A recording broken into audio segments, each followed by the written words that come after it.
Every spring, millions of gardeners do the same exhausting ritual. They till the soil, they buy new seeds, they start seedlings indoors under grow lights. They transplant, they water, they wait, and by fall, the whole garden is gone, and next spring, they do it all over again. But our grandparents didn't garden like that. Many of the vegetables they grew weren't replanted every year at all. They were planted once, sometimes just a single time in an entire lifetime. And they came back, year after year, decade after decade, quietly feeding whole families without ever needing to be replanted. These are called perennial vegetables, and most modern gardeners have completely forgotten they exist. In today's video, we're counting down 15 vegetables your grandmother likely grew that you only ever plant once. Some of these plants can live for 20, 30, even 50 years in the same spot, and stay until the end, because the final plant on this list was once so common in old farmhouse gardens that entire families depended on it every single spring. Yet today, almost nobody grows it anymore. Let's get started. 1. Asparagus. Most people assume asparagus is difficult to grow because it takes so long to establish, and that assumption isn't entirely wrong. Asparagus does need patience. But what most modern gardeners don't realize is that this patience is a one-time investment, not a yearly chore. Here's what Grandma knew. Once an asparagus bed is established, it can keep producing for 25 years or more. Some old farmhouse asparagus patches have been quietly producing spears for over half a century, often outliving the people who originally planted them. The reason asparagus works this way comes down to its root system. Asparagus grows from a thick underground structure called a crown, and each year that crown grows larger and stronger, sending up more spears than the year before. Unlike annual vegetables that exhaust themselves producing one harvest before dying, asparagus is playing a much longer game. Grandma's trick was simple. She planted the crowns deep, about 6 to 8 inches down, in loose, well-drained soil, and she resisted harvesting anything at all during the first 2 years. That patience allowed the roots to build enormous underground reserves. By year 3, the bed rewarded her with weeks of fresh spears every single spring, appearing almost like clockwork as soon as the soil warmed. Another thing old-time gardeners understood was placement. Because asparagus would occupy the same spot for decades, it was planted along a fence line or garden edge, somewhere it would never be disturbed by tilling or replanting other crops. That one decision meant the bed could be left completely undisturbed for a lifetime. Modern gardeners who try asparagus once, get discouraged by the wait, and give up, are missing the entire point. Asparagus was never meant to be judged by its first year. It was meant to be a gift you plant for your future self, and often for your grandchildren too. 2. Rhubarb. Rhubarb might be the single most iconic perennial vegetable of the old farmhouse garden, and there's a very good reason nearly every grandmother in cold climates grew it. A single, well-established rhubarb crown can keep producing for 15 to 20 years, with almost no maintenance at all. Most people today think of rhubarb as something you have to keep buying or replanting, but that couldn't be further from the truth. Rhubarb grows from a fleshy underground crown that simply expands year after year, and that expansion means more stalks with each passing season, not fewer. One of the biggest reasons rhubarb was so beloved in old gardens is how early it appears.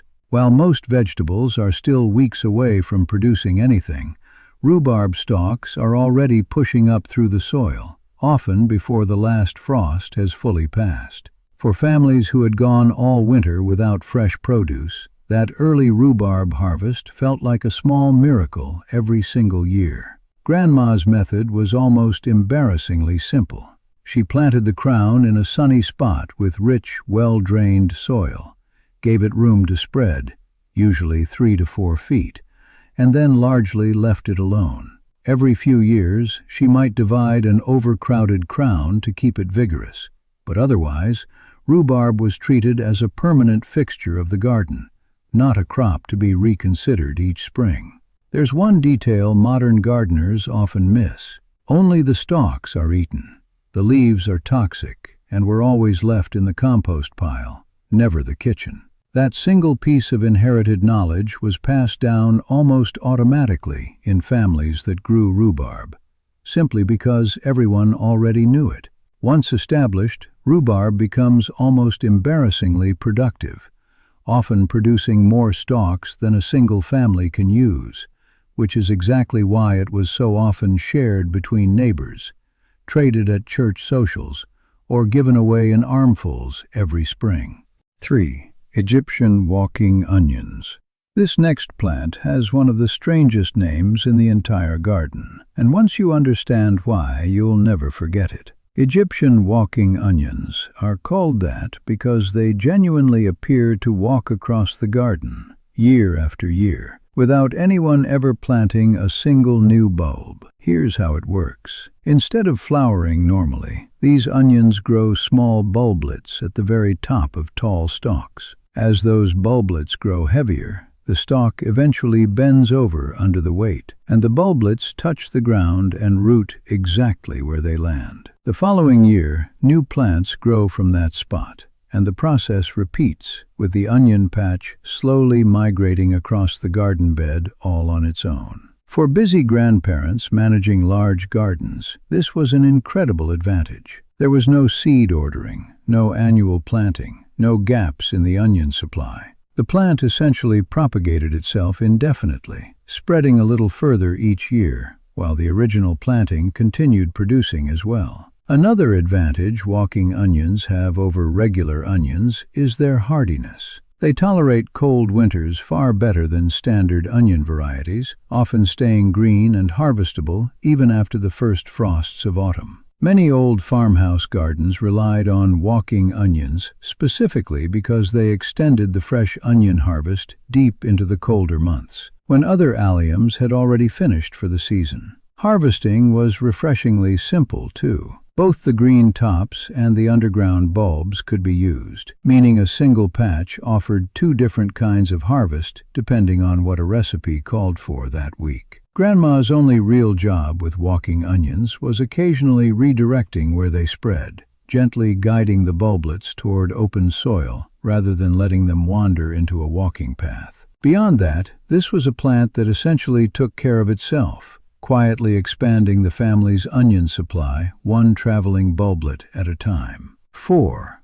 Sorrel. Sorrel is one of those plants that modern gardeners have almost entirely forgotten. Yet it was once one of the very first fresh greens available in spring, often appearing weeks before lettuce or spinach were ready to harvest. What makes sorrel remarkable is its lemony, tangy flavor, which comes from natural oxalic acid in the leaves. That sharp, citrus-like taste made it enormously popular in old European and American farmhouse kitchens, where it was used in soups, sauces, and salads to add brightness during a time of year when fresh flavor was hard to come by. As a perennial, sorrel behaves almost like a permanent herb bed. Once established, the same clump of sorrel can continue producing tender new leaves for 10 years or more, dying back in winter and returning reliably every single spring without any replanting. Grandma's approach to sorrel was refreshingly low effort. She planted it once in rich, moist soil, usually in a spot with partial shade during the hottest part of summer, and then harvested it continuously by simply cutting outer leaves as needed. That cut-and-come-again method meant the plant kept producing fresh growth throughout the entire growing season. One detail many old gardeners understood was timing. Sorrel's flavor is strongest and most tender in the cooler parts of the year, spring and fall, while summer heat can make the leaves more bitter and cause the plant to try to flower. Experienced gardeners would simply cut back any flowering stalks to keep the plant focused on producing tender leaves instead. Sorrel represents something modern gardens have largely lost: a permanent, self-sustaining source of fresh greens that required no seed packets, no yearly soil preparation, and no real maintenance beyond an occasional harvest. 5. Horseradish.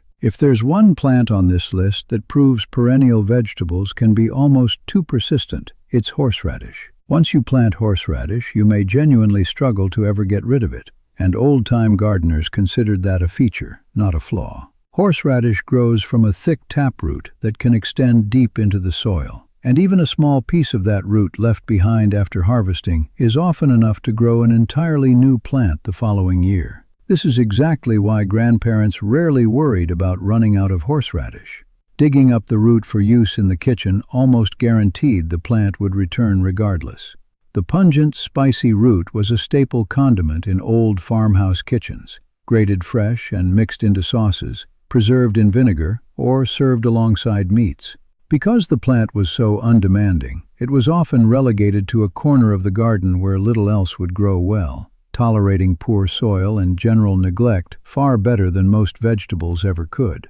Grandma's wisdom with horseradish usually involved containment rather than cultivation. Because the plant spread so aggressively through its root system, many old gardeners planted it inside a bottomless bucket sunk into the ground, or along a garden border where its spread wouldn't interfere with more delicate crops. Harvesting typically happened in fall, after the first frost had sweetened the root's flavor.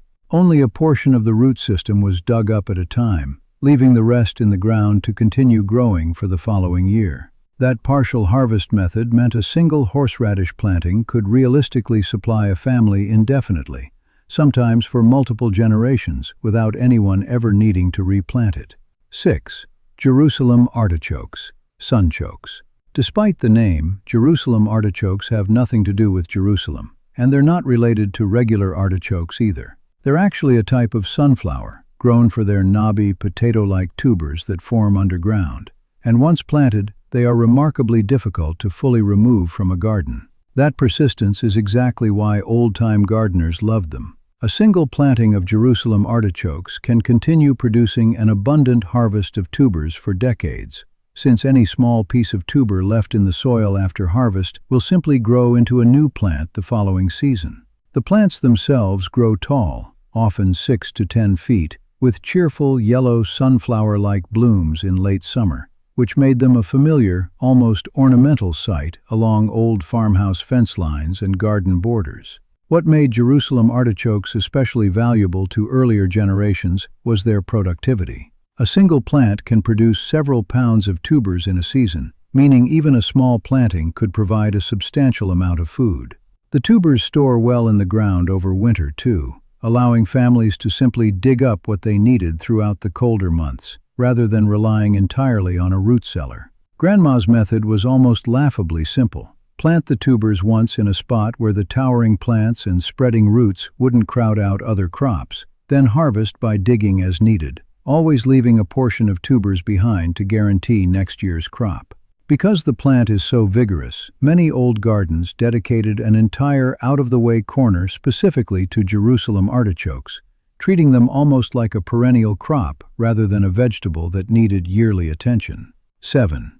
Chives. Chives may be the most familiar plant on this entire list, yet most people today still buy them fresh from a grocery store, rather than realizing how effortlessly they grow as a permanent garden fixture.